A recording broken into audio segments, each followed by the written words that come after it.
noite, pessoal.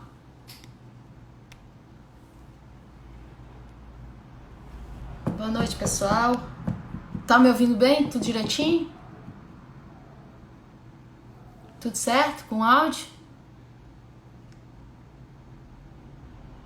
Cláudio, Zé Du, Elton,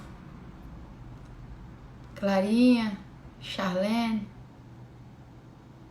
Esqueci de alguém? Não. Tá ótimo, vou só esperar um pouquinho que o Adriano falou que tá tudo certo, tá entrando já já.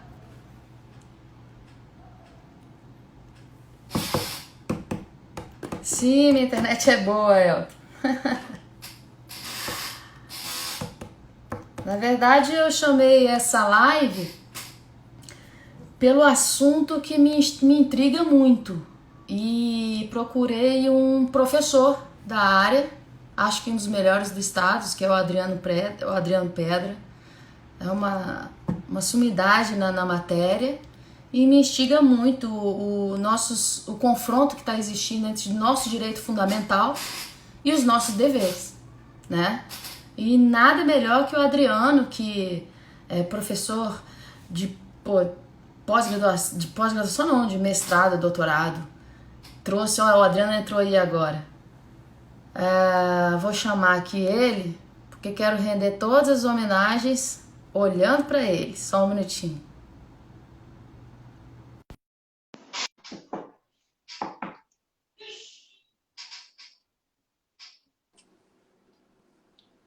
Boa noite, Adriano, tudo bom?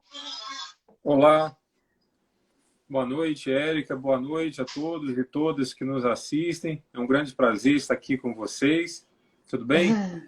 Tudo bem. Primeiro eu quero te render todas as minhas homenagens, Adriano.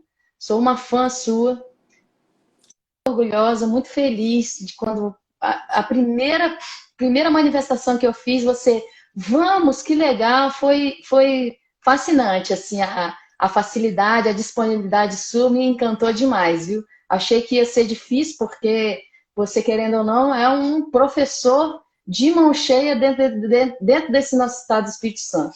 É um mestre mesmo, respeitadíssimo, e por isso eu chamei para esse tema, sabe, Adriano?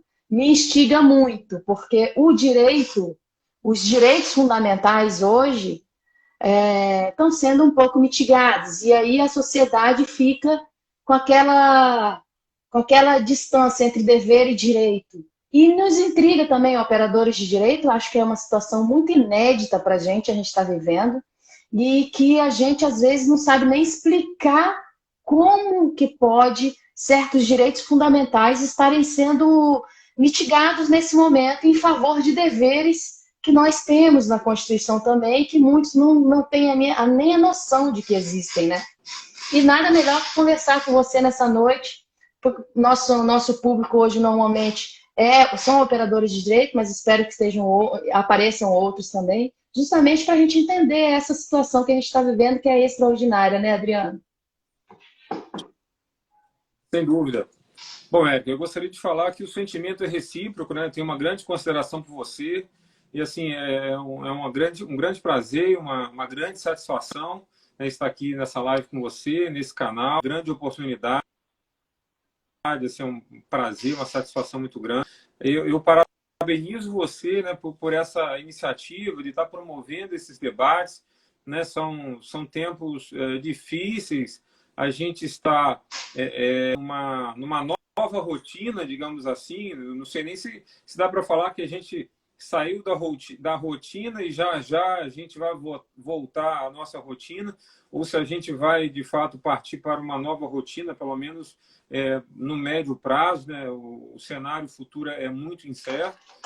Mas, assim, te parabenizo por essa iniciativa. Assim, é muito importante a gente falar sobre esse tema, né? O tema dos deveres é um tema que ele tem sido muito esquecido, e especialmente aqui entre nós, né? Não só no Brasil, eu diria, mas no Ocidente como um todo. É um tema muito esquecido.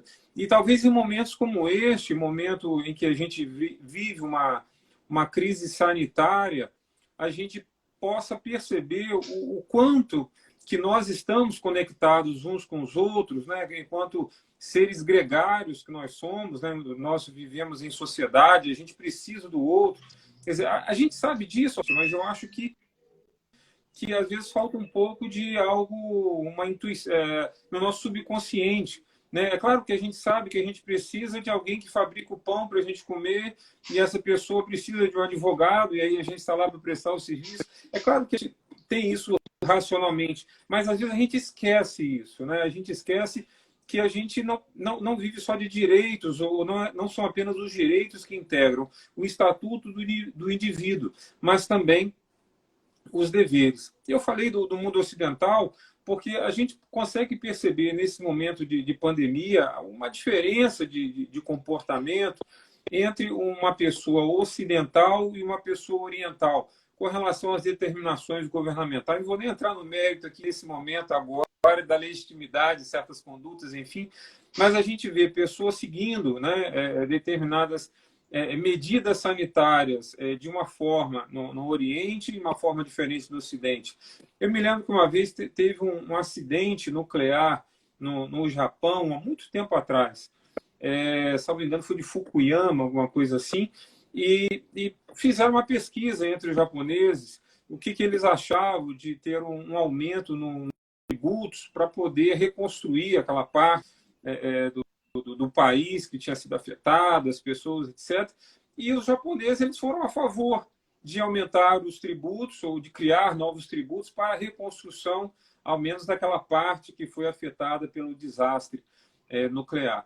Então, vejo, né, o sentimento de que aqueles tributos serão bem aplicados, bem conservados, mas vejam que o sentimento que naquelas pessoas e de que elas têm um dever de reconstruir. Não se trata de colocar no colo de outra pessoa a responsabilidade, mas depende de cada um de nós a construção de um mundo melhor. Né? E isso passa pelos deveres, né? Pelos deveres fundamentais. Cortou aí, Adriano? Ô, Adriano, mas assim, você não acha que, por exemplo, a gente fala dos nossos questionamentos, né? Eu sinto que o brasileiro ele está muito questionador diante das restrições de direitos fundamentais, de ir e vir, enfim, de direitos básicos que a gente usufrui numa democracia, né? Porque não existe democracia no Estado de Direito se as nossas garantias fundamentais não forem protegidas, né? Então, você não acha que é justamente esse sentimento de democracia que nos foi trazido historicamente e foi uma batalha muito grande da nossa população, da nossa sociedade, que está sendo hoje questionado? Porque como, por exemplo, em países onde não existe tanta democracia, nada é tão... As garantias do indivíduo frente aos deveres sociais, eles não são tão protegidos que não resulta, né, nesse questionamento, né, nessa resistência que a gente, às vezes, conversando com amigos, existe uma resistência enorme e até críticas. Não, mas como que eu vou à praia e estou sendo tolhido de caminhar no calçadão? Então, esse direito de ir e vir é um sentimento inato nosso da nossa democracia, né? Como que você vê isso? É porque a gente não consegue cumprir um dever com aquele sentimento de que aquilo é bom para nós? Historicamente, a gente cumpre nosso dever diariamente e a gente não vê o Estado nos devolvendo aquilo. E, junto a isso, a nossa verdadeira paixão pelos nossos direitos fundamentais, né? Essa é a história que a gente está vivendo hoje. É exatamente isso mesmo, Érica. Existe não apenas um esquecimento do tema dos deveres fundamentais, vamos dizer assim, na doutrina jurídica e até mesmo nos precedentes, né, nas decisões judiciais, mas até mesmo na população em geral existe um sentimento, né, de que um dever é uma restrição a uma liberdade. E de fato é. Exato. Né? Se a gente parar para pensar, se eu tenho o dever de fazer alguma coisa, eu estou tendo restringida a minha liberdade de fazer qualquer outra coisa diferente dessa. Então, por exemplo, se eu tenho o dever de pagar impostos, eu estou tendo uma restrição à minha propriedade. Quer dizer, eu não posso fazer mais com o meu salário no final do mês tudo que eu faria. Eu tenho que reservar uma parte desse salário para pagar, por exemplo, o imposto de renda, para pagar a contribuição social da Seguridade Social, por exemplo. Então, existe sim esse sentimento e, de fato, é uma restrição. Né? Então, quando eu tenho me é exigido o cumprimento de um dever, uma restrição à minha liberdade ocorre. Então, eu poderia exemplificar, como já o fiz, a questão do dever de pagar tributos, é uma restrição à minha propriedade. O dever de zelar pelo meio ambiente, eventualmente, eu vou ter também um cessamento da minha liberdade, por exemplo. Digamos que eu poderia fazer com a minha propriedade o que eu bem entendesse, eu poderia desmatar, poderia fazer um pasto, poderia construir 500 andares lá no terreno urbano, mas não, eu estou restringido na minha liberdade de fazer o que eu quiser por conta de razões ambientais. No dia das eleições, eu poderia ir para a praia, por exemplo, mas não, eu tenho que ir lá votar nas eleições e, às vezes, eu sou até convocado para trabalhar enquanto mesário, por exemplo, presidente de mesa, etc. Eventualmente, eu posso ser convocado para testemunhar no processo, né? E aí, como testemunha, eu tenho o dever de colaborar com a justiça. Então, é claro que eu poderia pensar, poxa, eu estou deixando de trabalhar, se eu for um profissional liberal, por exemplo, ganhar dinheiro, eu estou deixando de descansar, eu estou deixando de fazer qualquer outra coisa que eu, em princípio, penso que deveria ter liberdade para fazer aquilo, mas eu estou lá cumprindo com o meu dever de colaborar com a justiça. Eu poderia... Eu estou vendo muitos amigos reclamando nesse tempo de pandemia que eles têm que ser também professores dos seus filhos, né? E as pessoas já não se lembram mais o que é, por exemplo, o que é trigonometria, seno, cosseno, cateto, né? E aí, assim, e as pessoas, eu não sei o que eu faço. Porque algumas pessoas falam assim, Adriano, na verdade, não é que eu esqueci, na verdade, eu nunca soube isso. Agora... Não, eu estava com a minha sobrinha aqui de 11 anos, ela me mostrou lá uma equação, eu falei, pelo amor, agora eu passo vergonha. Eu já não lembro mais há muito tempo. Exato. Então, assim, na verdade, o que acontece? A Constituição diz que os pais, né, e aí a gente estende para outros responsáveis, têm o dever de cuidar dos filhos e têm o dever de educar os filhos. Então, assim, de fato, a gente poderia estar fazendo outra coisa, né, exercendo a liberdade de fazer outra coisa, mas não, a gente está cumprindo o nosso dever de educar o nosso filho, o nosso pupilo, enfim, aquele menor que está sob a nossa responsabilidade. Então, vejam que todos esses exemplos que eu coloquei, de fato, ocorre ali uma restrição à minha liberdade. A restrição à liberdade de eu fazer qualquer outra coisa que eu gostaria de fazer.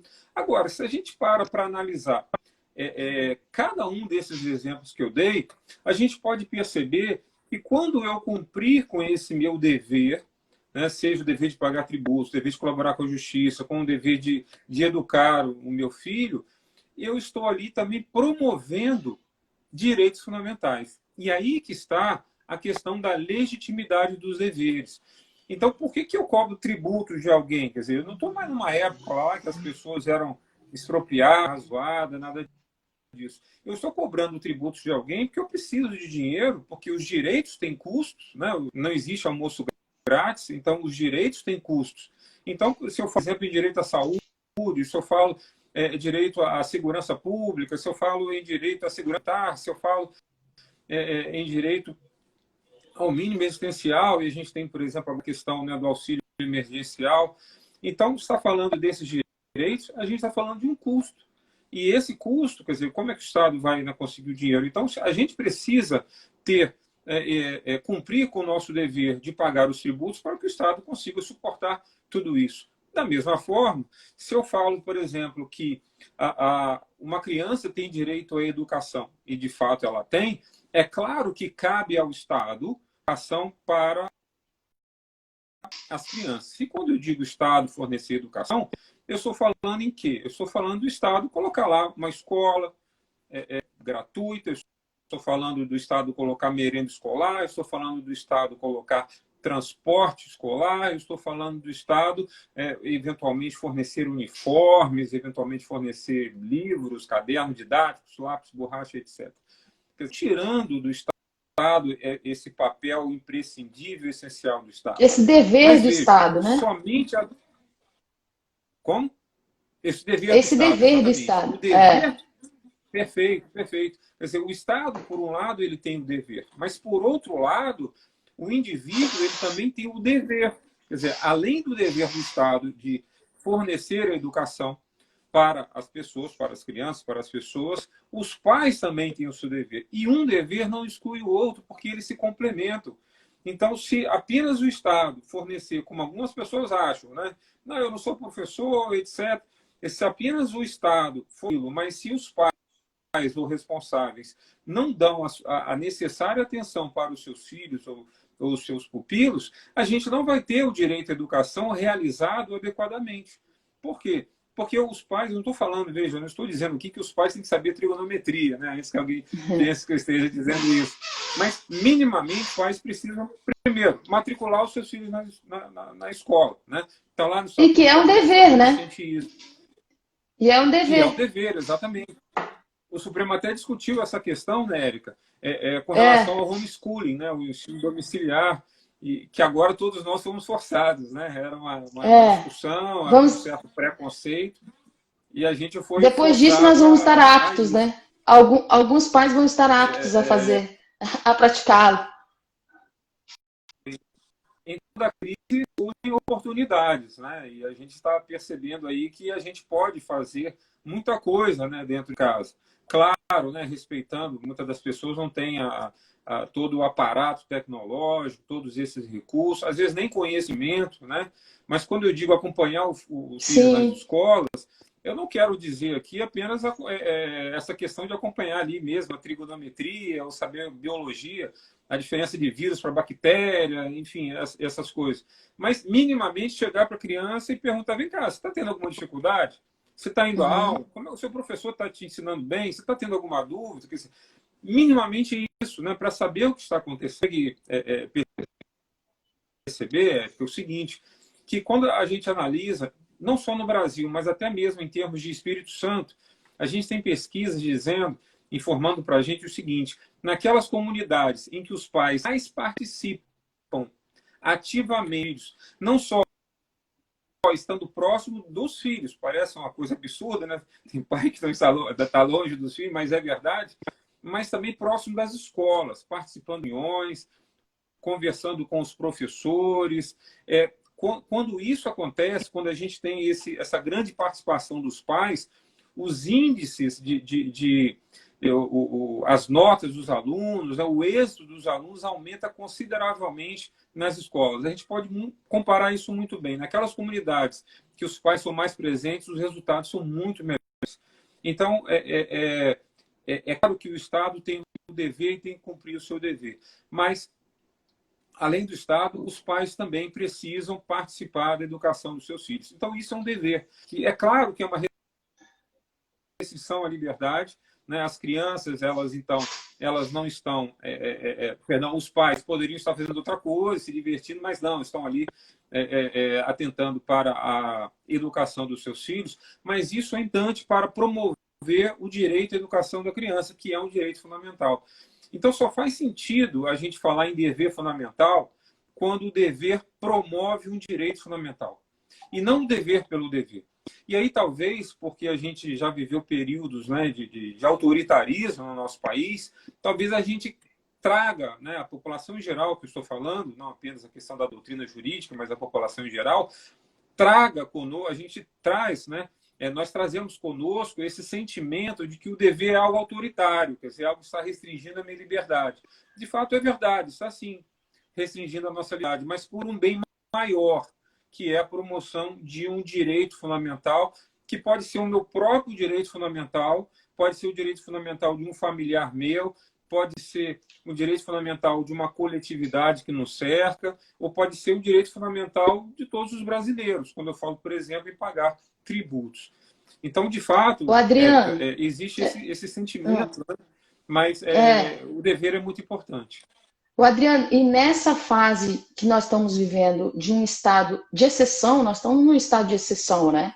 A gente está vendo aí o confronto entre o dever de cooperação e de fraternidade e de solidariedade, um confronto desses deveres com o nosso direito de ir e vir, nosso direito de trabalhar, os direitos que realmente atingem a nossa cidadania. E nesse estado, vale mais o dever de cooperação, nesse estado de exceção que a gente está vivendo. O dever de cooperação tem que ser mais respeitado e mais valorizado do que o direito. Caiu, será? Do que o direito individual. Essa é a. Então, eu tive aqui um probleminha de conexão na sua fala. Tá, vou deixa repetir. Eu ver se eu entendi. Com relação a esse momento atual... pois não, obrigado. Então, no momento atual, nós estamos num estado de exceção, né? Nós estamos num estado decretado pelo poder público, estado de emergência, estado de calamidade pública, que traz ao Estado um direito de legislar e mitigar os nossos direitos individuais. Mas também está baseado em 3 deveres, pelo que eu entendo, né? O dever de fraternidade, solidariedade e cooperação, que também está dentro da Constituição Federal. Então, me fala uma coisa mais aprofundadamente, porque realmente a sua área. Nesse estado de exceção, esses deveres fundamentais, que são fundamentais também para o convívio social, eles valem mais nesse momento, né?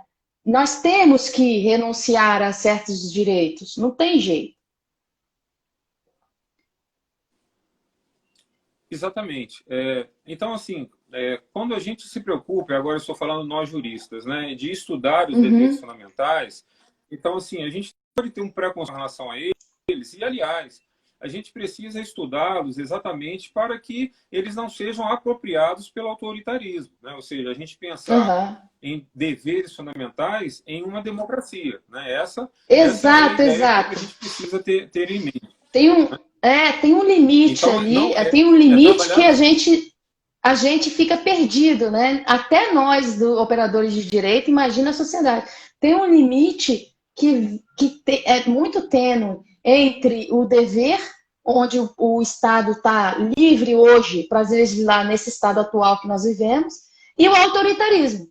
Então, como nós estamos acostumados aos direitos fundamentais, ao exercício pleno, a gente nem percebe que a gente exerce um direito fundamental.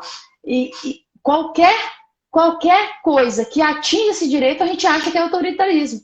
Acho isso bom porque nos traz uma democracia plena, mostra que nós vivemos uma democracia latente, mas a gente tem esse sentimento questionado, né?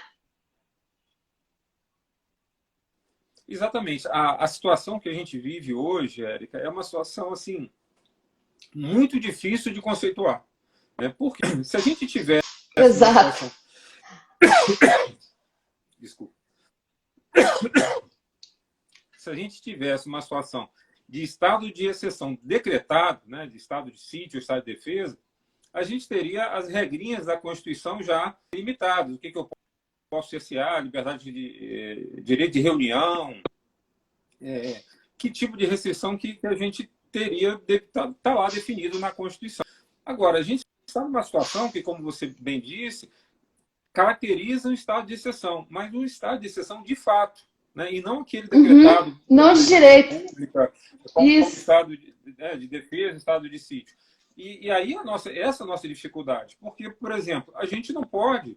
o estado de defesa, por exemplo, propicia a restrição da liberdade de reunião. Então, a gente ir para as ruas, fazer manifestações, em um estado de defesa decretado, a gente não pode. Mas será que nós podemos? Quer dizer, a gente não pode ir na padaria comprar pão, máscara, sem nada, a gente não pode ter grandes aglomerações, quanto mais ir uma multidão para a rua fazer manifestação. Outro dia eu vi um político falar, não, mas não tem ninguém, o povo não está nas ruas, então está tudo bem, você está de brincadeira comigo, né? Como assim? Você acha que alguém pode ir para a rua fazer manifestações, né, na situação que a gente está? admitindo, né, como adequadas as medidas adotadas pelo Ministério da Saúde. Então, essa é a questão, né? A gente está numa situação muito difícil em que a gente não pode se reunir, tal como aconteceria no estado de estou vendo aqui na mensagem da Mariane aqui, da minha tosse. Essa tosse é porque o ar-condicionado está direto na minha garganta, tá? Mas... Bota a máscara aí, Adriano. Pois é. O Cláudio até colocou a máscara aí no bonequinho, né? Mas, então, esse estado que a gente vive realmente é um estado difícil, né? Um estado no sentido de situação, né? Muito difícil, porque o nosso Congresso Nacional não está funcionando, né? Assim, plenamente, como deveria estar, tudo por videoconferência. Então, como é que eu, cidadão, posso acompanhar, posso participar como eu podia anteriormente, ir para as galerias, né? Como é que isso tudo está acontecendo? Não é todo brasileiro, eu sei que não é todo brasileiro que pode ir a Brasília, mas também não é todo brasileiro que pode ter acesso a essas reuniões virtuais. Enfim, está tudo muito diferente. A gente, de fato, está tendo muitas medidas restritivas, né? Então, a gente, especificamente para combater a pandemia, nós tivemos tomadas pelo governo, e tudo isso em prol ou para concretizar, digamos assim, o chamado dever fundamental de zelar pela saúde pública, né? Então, vejam, os deveres fundamentais, eles estão previstos na Constituição, Érica, assim como os direitos estão, né? Os direitos também são normas abertas. Então, por exemplo, direito à saúde, o que quer dizer? Direito à moradia, tá lá no artigo 6º. Né? O que quer dizer direito à moradia? Eu tenho direito a ganhar uma casa? O que quer dizer isso? Então, da mesma forma como nós temos que concretizar os direitos fundamentais, os deveres também. E da mesma forma que existem direitos fundamentais implícitos no texto da Constituição, também existem deveres implícitos no texto da Constituição. E dentre eles está o dever de zelar pela saúde pública. Em alguns países, esse dever está explicitado na Constituição. Na nossa Constituição, não. E para quem defende a tese de que dever tem que estar explícito, né? Tem pessoas que exigem isso, tem juristas que exigem isso, para essas pessoas eu trago o contraponto que talvez o dever mais óbvio que existe, que é o dever de pagar tributos, na nossa Constituição está implícito. A nossa Constituição não fala que nós somos obrigados a pagar tributos. Ela simplesmente traça as competências, fala dos direitos dos contribuintes, mas ela não explicita que nós temos o dever de pagar tributos. E, da mesma forma, a nossa Constituição não explicita que nós temos o dever de zelar pela saúde pública. Bom, mas está lá na Constituição, implicitamente, mas está. O fato de estar previsto na Constituição não quer dizer que a Constituição vai nos dizer quais são os comportamentos que eu posso agir de cada um. Então, é um esforço de hermenêutico grande que a gente precisa ter para poder conseguir compreender quais são os comportamentos, as condutas que podem ser exigidas de cada um para a gente dar resposta a esse dever fundamental de zelar pela saúde pública. Principalmente porque a gente quase não teve, e ainda bem, espero que seja a última, situação de pandemia no nosso país, né? Então, muitas questões, por exemplo, a intervenção federal, a nossa primeira foi há 2 anos atrás. Então, a gente não tem jurisprudência, debruçava sobre a questão. Então, agora a mesma coisa. Como a gente não tinha exemplos recentes, né, de situação como essa que a gente está vivendo, a gente não tem jurisprudência, porque a gente não tem precedentes, não temos casos passados, a doutrina não se debruça. Então, a gente tem uma dificuldade muito grande, a gente está construindo isso junto, né? Construindo o legislador, os juízes, os doutrinadores, e dialogando com o que está acontecendo com outros países, principalmente outros países que entraram nessa fase da pandemia, né, um pouco antes da gente, que não é muito tempo, né? Os países estão no máximo um mês, pelo menos os países do Ocidente, com quem a gente dialoga mais, países da Europa, por exemplo, estão apenas um mês na nossa frente. Então a gente fica captando essas experiências e tentando trazer para a nossa realidade brasileira também, que é uma realidade bem diferente de um país europeu, né, como a gente bem sabe. Até na evolução política também, né? Sim, pois é. Então, a gente teve a nossa legislação, né, a Lei 13.979 foi aprovado em fevereiro, tudo muito rápido, né? A gente teve um conhecimento, né, da doença, né, da Covid na China. Isso foi depois do Ano Novo, então, mas há relatos, né, que estavam acontecendo antes, depois do Ano Novo. A gente tem os casos na Europa em fevereiro, agora já estão dizendo que em janeiro, tudo muito recente, né? A pandemia decretada em março, pela Organização Mundial da Saúde, e a nossa lei de fevereiro. Então, assim, tudo muito recente. E a gente precisa, né, uma lei que prevê em isolamento social, prevê quarentena, prevê restrições. A gente precisa analisar essa lei de acordo com a nossa Constituição, de acordo com a adequação das condutas ali previstas, mesmo utilizar, Érica, alguns instrumentos que já são assim muito antigos no nosso direito, mas são esquecidos. Por exemplo, quando a gente lê lá a Constituição, direito de propriedade, quando a gente tá dando aula, né, para alunos de graduação, que fala lá do direito de propriedade no artigo 5º, depois fala que a propriedade tem que atender a sua função social, depois vem a figura da requisição, né? Aí o exemplo que vem na nossa cabeça é aquela do filme policial, né, que o policial chega lá, requisita o carro de alguém e sai em perseguição ao bandido, né? Sim. E agora a gente teve uma situação, a imprensa noticiou como se fosse algo absurdo, que lá no Ceará, né, no município de Sobral, o prefeito requisitou uma fábrica de lingerie para a produção de máscaras. Então, assim, algo que não é excepcional, algo que está previsto no nosso direito, né? Você poder requisitar bens ou requisitar serviços em prol de um interesse público. É claro que aquela fábrica não vai ficar com isso, né? Aqueles bens que forem fabricados, as máscaras, o que mais for necessário, eles vão ser devidamente indenizados. Aliás, para o fabricante é até uma boa, né? Porque ninguém está comprando alguns produtos nessa época e agora ele tem uma venda certa, que é a venda de máscaras, etc. Mas vejam que ele não teve liberdade de escolha, né? Quer dizer, a questão da livre iniciativa. O fabricante não teve a liberdade de falar, não, eu vou produzir isso e não aquilo outro. Claro, né? Teve um outro caso também, Adriano, lá no Nordeste. Teve um outro caso no Nordeste também, que uma prefeitura pegou um monte de remédio na farmácia aberta.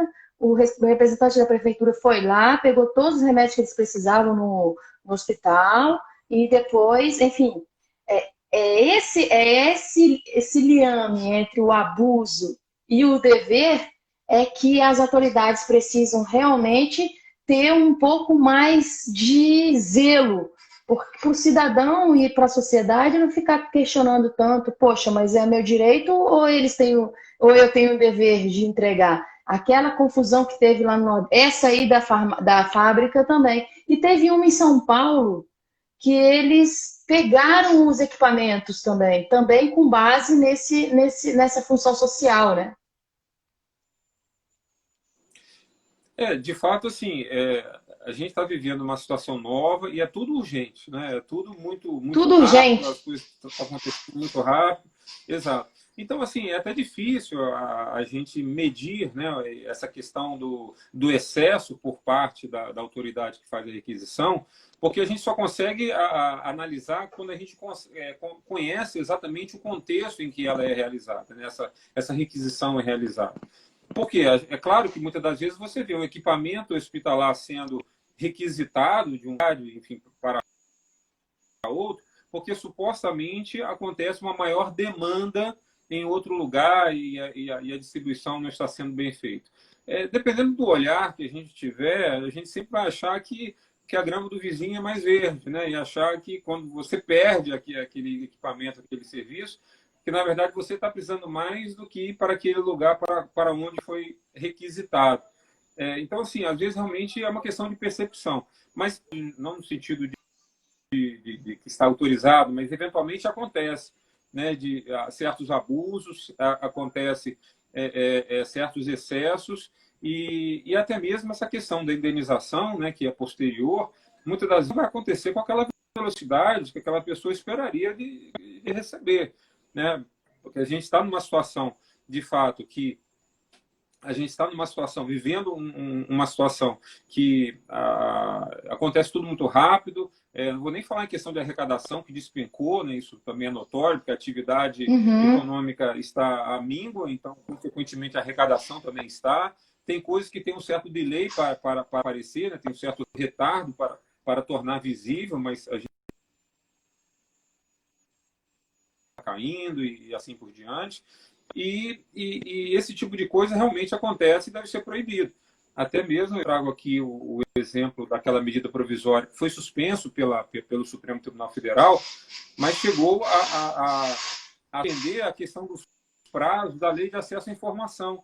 Né? Por quê? Porque não dá para a gente esperar que a administração pública dê uma resposta com a mesma velocidade que dava antes, se você tem pessoas trabalhando à distância, pessoas que foram de uma hora para outra levadas a trabalhar à distância sem estar preparadas, né, com um aparato tecnológico para isso. Quer dizer, não apenas o poder público, né, a administração pública está tendo essa dificuldade, mas é claro que os particulares, as empresas, as corporações também.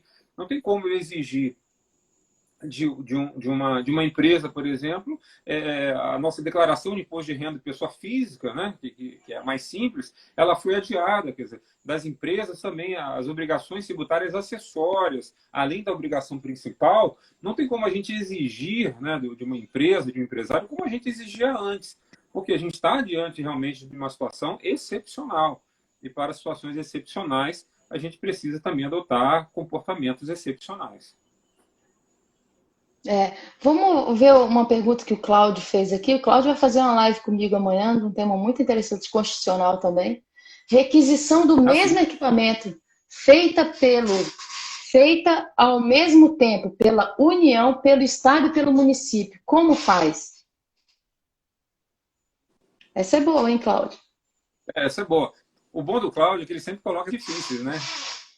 E aí a gente pode também... Aí você vem amanhã na live, hein, Adriano? Você vem amanhã na live e faz uma para ele. Exato. Não, eu já ia vir, né? Porque eu sempre prestigio o Cláudio, né? Sempre aprendizado muito grande.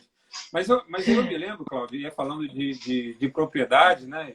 E a requisição entra lá na parte da Constituição que fala de propriedade, de uma outra questão também que tem a ver com o interesse público, que é a questão da desapropriação, né? Da desapropriação. E aí, a lei de desapropriação é uma lei muito antiga e ela até ela estabelece referências como se a União pudesse desapropriar um bem do Estado, que, por sua vez, poderia desapropriar um bem do município, mas a recíproca não é verdadeira, como se a União fosse mais e uns, né? E aí, o que a gente... Como passar, essa lei tem um século, né? E aí aquilo que a gente conseguiu construir foi que a gente precisaria analisar qual é o interesse público envolvido, né? Qual é o interesse público que está sendo demandado, para analisar qual é o interesse público mais importante ou mais urgente no caso da desapropriação. Então, se eu tenho lá, por exemplo, um terreno, né? E aí eu tenho tanto a União quanto o município querendo desapropriar aquele terreno, mas para quê? Quem vai usar aquele terreno para quê? Então, dependendo do interesse público naquela desapropriação, a preferência daquela desapropriação seria da União ou seria do município. Então, se a gente trouxer esse raciocínio, né, para essa questão da requisição, volto a dizer, a requisição não é nova, né, não é uma figura nova, mas talvez essa questão da concorrência de requisições aconteça. Mas nessa época, nessa fase agora, exatamente por conta das inúmeras requisições que estejam acontecendo no nosso país, pode acontecer de existir esse conflito realmente de requisição. Aí a gente precisaria dirimir esse conflito analisando qual é o interesse público de cada requisição. Então, tanto União quanto município estão querendo fazer a requisição, cada um com qual objetivo, né? Qual intuito. Quer dizer, analisar parâmetros, talvez, como questão da urgência, qual que é mais urgente, qual que não é, questões quantitativos, qual o alcance de pessoas que vai ser atendido com essa requisição feita por um ente ou feita por outro ente, e até mesmo critérios qualitativos, né? Qual é o ganho, o alcance com uma requisição feita por um ente e não por outro ente. Então, penso eu, e agradeço aí ao Cláudio, né, por colocar essa questão bastante interessante, que essa questão de um eventual conflito de requisição poderia se resolver dessa forma, se resolver analisando o interesse público envolvido, né? Ou seja, a destinação que será feita tanto pela União quanto pelo município. E, assim, pensando, né, em termos modernos, em tempos de pensar em mediação, né, e arbitragem envolvendo entes públicos, né? Então, a gente poderia pensar de que essa questão pudesse ser realizada por meio de mediação ou arbitragem, sem ter que recorrer, por exemplo, ao judiciário para bater o martelo quem é que teria prioridade com essa requisição. Talvez até mesmo compartilhar, né, esse bem ou esse serviço objeto aí dessa requisição.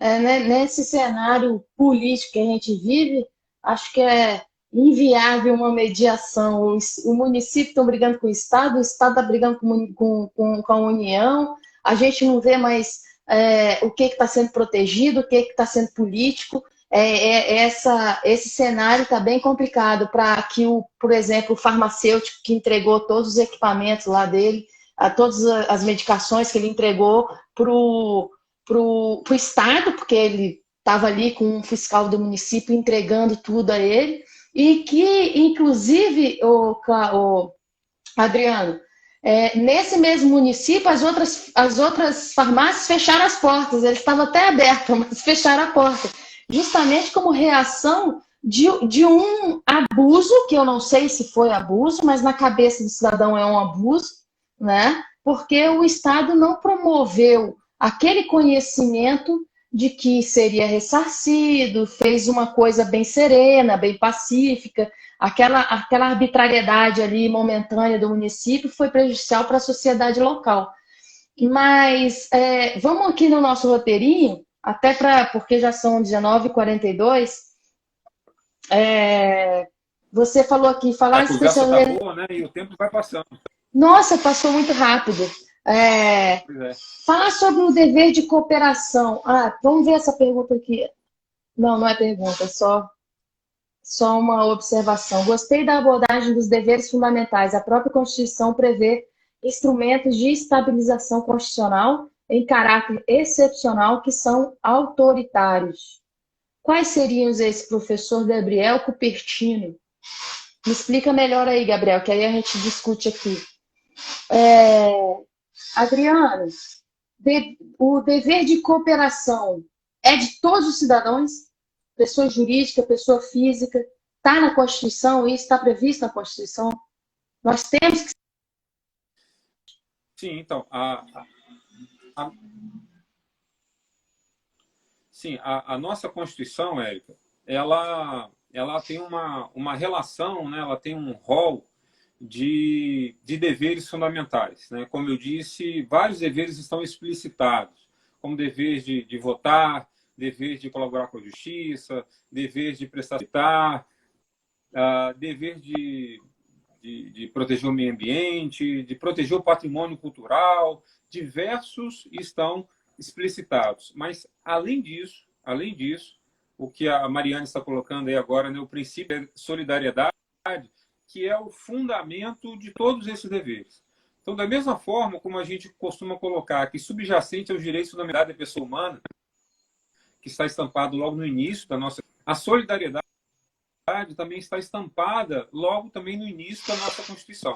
A Constituição fala da construção de uma sociedade livre, justa e solidária. Ou seja, ao mesmo tempo que a Constituição fala de liberdade, no mesmo inciso que ela fala de liberdade, fala de solidariedade. Por quê? Porque a liberdade exige a solidariedade, né? A liberdade necessita da solidariedade. Então, eu só tenho a liberdade, por exemplo, de andar pelas ruas porque eu tenho o ordenamento funcionando, eu tenho a máquina estatal funcionando, eu tenho policiamento, etc. E isso tudo é mantido pela solidariedade quando a gente paga impostos, por exemplo. Então, quando a gente fala em solidariedade, a gente não está falando de altruísmo, a gente não está falando de caridade, ou seja, a gente não está falando de dar aquilo que está sobrando porque nós somos bons, né? Porque nós somos caridosos. Não. Quando eu falo em solidariedade, eu estou falando em dar algo para outro, algo que é devido, ou seja, eu devo aquilo a outra pessoa por força do ordenamento jurídico, especificamente por força da Constituição. Então, a Constituição me exige isso. Então, um dever vai me exigir uma conduta em favor de alguém ou de várias pessoas, muitas das vezes de uma coletividade indeterminada, como, por exemplo, o dever de zelar, de proteger o meio ambiente. Mas o sujeito do dever é qualquer um de nós. Todos nós somos sujeitos de deveres. Tanto as pessoas físicas, como, né, nós aqui, como também as pessoas jurídicas. Né? As corporações, as pessoas jurídicas também são sujeitas de deveres fundamentais. Agora, esse dever fundamental, Érica, ele não pode exigir demasiadamente da gente. Ou seja, ele não pode nos impor um ônus excessivo. Então, esse ônus precisa ser um ônus moderado, aquilo que a gente chama de um sacrifício trivial. Todo dever implica um certo sacrifício. Pagar um imposto, e trabalhar como mesário, e testemunhar, sacrifício. É um sacrifício pequeno se comparado com aquilo que ele visa a proteger como direito fundamental. Agora, esse sacrifício ele vai depender da época, do contexto. Então, numa época de guerra, por exemplo, exigir que alguém, né, coloque sua vida em risco não é excessivo. Mas eu exigir que alguém coloque sua vida em risco em tempos de paz, aí passa a ser excessivo. Então,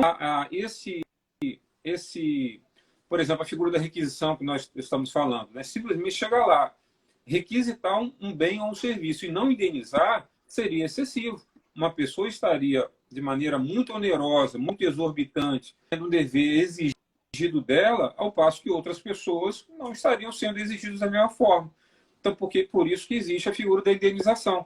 Porque aí eu exijo que a coletividade pague tributos, eu pego esse tributo, vou lá e faço o ressarcimento daquela pessoa que foi objeto de requisição. Então, quando eu falo, por exemplo, do princípio do não confisco, do direito tributário, no fundo, são corolários desse princípio maior, que é o princípio de não nos ser exigido um dever em demasia, de uma onerosidade excessiva. Nós não podemos ser gerados excessivamente naquela conduta que nos é exigida. Quando isso acontece, a gente tem que procurar ter mecanismos de compensação. Muito bem colocado, Adriano. É isso mesmo. Kant, né, como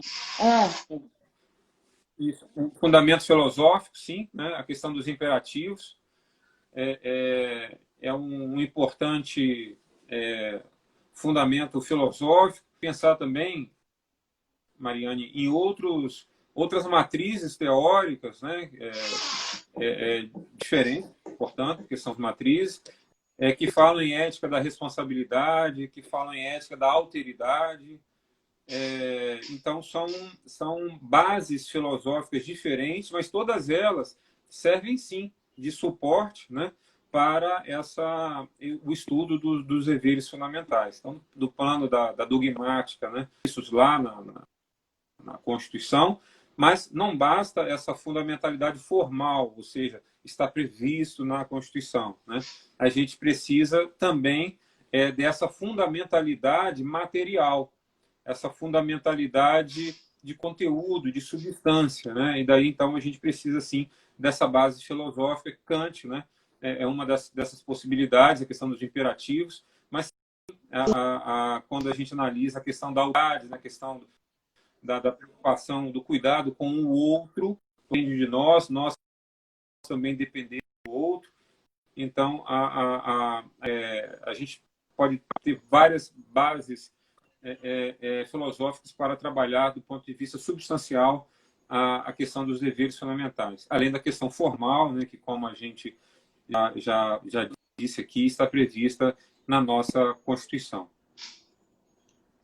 Lembrando, né, Adriano, que qualquer, como você falou, onerosidade, a imposição de uma onerosidade excessiva, abuso de arbitrariedade, tanto o gestor quanto o ente responderão por isso, né? Também é defeso pelo cidadão, pela empresa, buscar esse ressarcimento se houver abuso, onerosidade excessiva, arbítrio, isso é normal, a gente vai buscar depois, né? Através de um bom advogado. Exato. É claro. Então, exato, assim, nem sempre, porque como a questão, né, emergencial, a gente consegue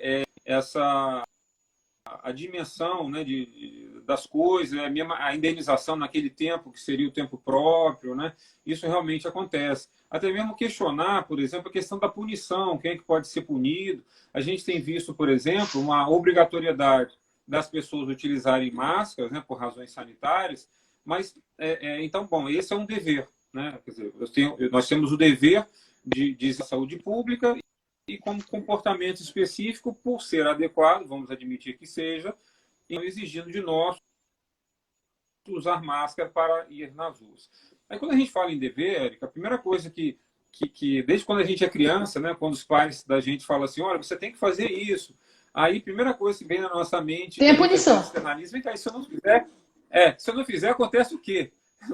É uma análise econômica do direito, né? Ou seja, vem cá, se eu fizer isso, eu ganho isso. Se eu fizer, eu perco aqui e ganho ali. A gente faz essa análise econômica o tempo todo.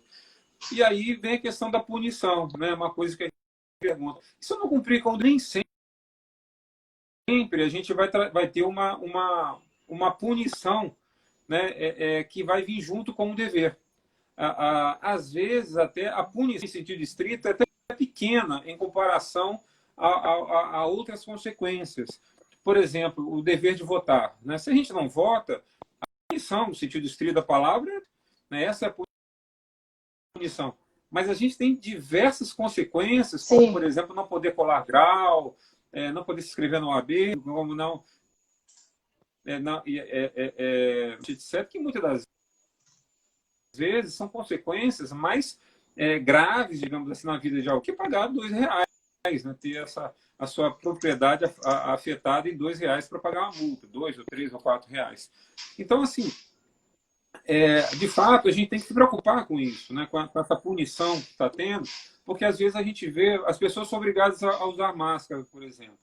Mas aí você tem uma loja muito grande, né? Que a pessoa entra muitas das vezes naquela loja sem a máscara. Então, quem é que eu vou punir por estar sem máscara e se colocando em risco ou colocando em risco a saúde de outras pessoas? Eu vou punir ali o comerciante, né? Será que ele tem esse dever de fiscalizar a conduta, de usar máscara, etc., de quem entra no seu estabelecimento comercial? Ou será que esse comerciante simplesmente deveria colocar um aviso, né? E também disponibilizar, colocar máscaras à disposição, álcool em gel, etc. Agora, transformar esse comerciante em um fiscal, né, dessas pessoas, ou seja, não só fornecer a máscara, mas exigir, ficar cobrando que a pessoa use a máscara, que essa punição no comerciante, para o comerciante e não para o indivíduo, será que esse é o procedimento que a gente deveria adotar como mais adequado, né? Eu falei logo no início a questão de diferença de contextos, né? Na Europa, a gente sempre teve, por exemplo, multas administrativas para as pessoas que borravam o sistema de transporte coletivo, pessoa que usa o metrô sem pagar, usa lá o ônibus sem pagar, multas administrativas até pesadas, né, para pessoas que tentam burlar o sistema. E agora a gente está tendo multas para pessoas que estão andando nas ruas nos dias que não são delas andar na rua ou sem máscara, etc. Então, aqui no Brasil, né, diante do nosso contexto, nosso cenário, a gente não consegue nem punir de trânsito pedestre que não atravessa na faixa de pedestre. A gente pune o motorista e o proprietário do veículo, mas não o pedestre. Então, assim, não estou falando também que punir é a melhor solução, né? Mas que não necessariamente o dever tem que estar andado, o dever tem que andar junto com uma punição. A gente pode ter deveres sem punições. E como eu dei o exemplo do dever de votar, nem sempre a punição é o meio mais eficiente para que as pessoas cumpram o dever, né? Então, assim, será que essas punições que a gente tem visto, né, acontecer e previsto em legislações, será que elas são de maneira adequada? Será que esse tipo de punição que a gente está vendo é a melhor maneira da gente fazer com que as pessoas cumpram o seu dever? Então, são questões que eu tenho refletido bastante, né, nesses últimos dias, tendo em vista aí esses vários decretos, essas várias medidas tomadas e uma falta de efetividade, né, de muitas medidas. Reconheço que tem pessoas que têm que estar circulando, né, por força da necessidade do serviço ser essencial ou de uma questão até mesmo de sobrevivência, como a gente disse há pouco, né? O dever não pode ser demasiado. Então, talvez para alguém seja muito tranquilo ficar recluso em casa, recolhido em casa e sem problema para a sua sobrevivência. Para outras pessoas, isso é muito mais difícil. Então, eu fico refletindo sobre várias dessas medidas, pensando se realmente são adequadas. Haja vista que a gente não está tendo o nível de isolamento, de distanciamento social que as autoridades sanitárias dizem que seria o ideal para nós. E muito eu acho que é desse questionamento da sociedade frente mitigando seus próprios direitos. Acho que tem pessoas que poderiam estar em casa e não se contentam ficando em casa, né? Acho que esse sentimento atrapalha um pouco. Acho que em certos lugares o lockdown pode ser perfeito, em certos até desnecessário, porque realmente tem lugares onde as pessoas não querem abrir mão daquele direito e tem lugares que as pessoas simplesmente abrem, reconhecem e respeitam aquele dever de cooperação e de saúde pública. Bom, para fechar, Adriano, eu queria primeiro agradecer, foi uma aula realmente, é bom conversar com pessoas que entendam dessa matéria, porque falar de direito é um pouco mais fácil de falar de dever, né? Nós somos questionadores natos, então falar é mais simpático, é muito mais legal falar, olha, eu tenho direito de ir a vir, eu tenho direito de ir na praia, isso é um absurdo, então aí fica fácil, né? Todo mundo vai se identificar com algum direito que está sendo tolhido, né? Mas falar de dever é mais complicado e você falou de uma forma bem didática, de uma forma bem calma e serena, né? A gente precisa fazer isso, inclusive com nossos entes, com as nossas famílias, explicar isso, nós somos operadores de direito e é um pouco mais complicado convencer sobre deveres, né? Então, quero agradecer. É um tema bem complicado e você não tinha outra expectativa do que uma boa aula para a gente. Olha, Érica, eu aqui agradeço o convite, agradeço a atenção de quem está nos assistindo, né? Para mim foi com muito prazer, muita satisfação estar aqui participando com você. Desejo assim, que você continue promovendo, né, outras lives. É muito importante a gente debater esses temas, né? A gente discutir esses temas é muito importante, porque a gente precisa construir isso junto, né? A gente precisa encontrar soluções jurídicas, né, que são as soluções que nos cabem encontrar para esse problema que a gente tem vivido, né, nesses últimos dias e que vão continuar ainda por algum tempo. Então, assim, agradeço mais uma vez, me coloco à disposição para a gente debater esses e outros temas e outras oportunidades, né? E renovo os meus agradecimentos, não só a você, mas a cada um e cada uma que está nos assistindo agora. Muito obrigado. Adriano, eu estou insistindo que a advocacia está sendo protagonista para a paz social e não para motivar uma discussão jurídica sobre as coisas. E eu achei esse tema pertinente justamente por causa disso, desse conflito entre direito individual e deveres individuais. Então, foi bom, vou deixar gravado aqui 24 horas para que mais pessoas possam ver, porque justamente esse é um cerne do que nós estamos vivendo. Esse conflito é um cerne do que nós estamos vivendo. E muito obrigada, viu? Acho que isso contribuiu muito. Espero que outras pessoas vejam durante aí esse dia. E se a gente identificar mais algum tema espinhoso, a gente vai chamar você, pode ter certeza. Fico à disposição. Obrigada, gente. Boa noite. Espero que tenham gostado. A gente se fala mais amanhã com o Cláudio às 17 horas. Estarei lá.